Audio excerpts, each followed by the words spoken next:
You're listening to Systemic Error Podcast. The failure was designed. Manhattan skyscraper teeters as buckling columns force mass Midtown evacuation, based on an article by Daniel Hampton.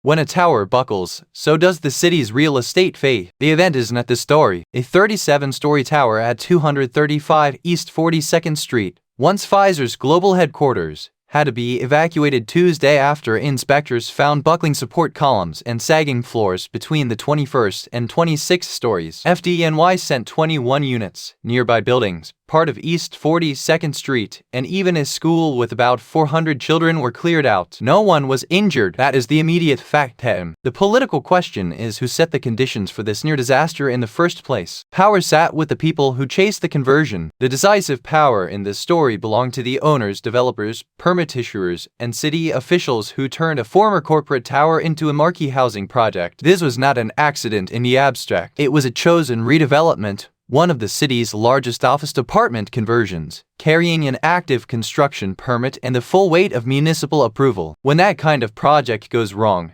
the menacing card is not just the engineering failure, it is the chain of institutional decisions that treated speed, yield, and symbolic reuse as higher priorities than the physical limits of the structure. The public was forced to absorb the rest. The people who did not make the decision were the ones who had to live with it. Workers who spotted the buckling and got out, commuters trapped in a Midtown shutdown, hotel guests, nearby businesses, and a school full of children. That is how New York's power works in practice. The upside of private redevelopment is privatized. The downside becomes a public emergency. Traffic jams, evacuations, detours, and first responders are not incidental effects. They are the civic bill sent to everyone else after the real estate bet has already been placed. Largest conversion is not a safety credential. City leaders and development boosters love these projects because they can be narrated as progress, housing creation, office retrofits, affordable units, adaptive reuse. Those numbers matter, but they are not a shield against structural failure. The phrase largest office department conversion in city history reads like a civic achievement medal. In this case, it also reads like a warning label. Scale does not equal prudence. Ambition does not equal competence. And conversion is often a soft word for forcing a building to do something it was never primarily designed to do. The real framing problem, the weakest part of stories like this, is how quickly they drift toward emergency choreography and away from accountability. We hear about the evacuation, the street closure, the traffic, the school, the all clear. We hear less about the developers, the inspection regime, the permit process, and the political bargain that allowed a high-stakes transformation in one of the city's most crowded corridors. That omission matters. It turns a governance failure into a dramatic weather event. Buckling steel is not random bad luck. It is a material expression of institutional choices. What this reveals, this is the modern urban bargain in its purest form. Public officials bless private conversion schemes, and when the structure strains, the city is left to manage the fallout in real time. The system congratulates itself for creating housing while quietly offloading the danger onto workers, neighbors, and transit riders. A tower did not simply buckle on 42nd Street. A whole model of decision-making did.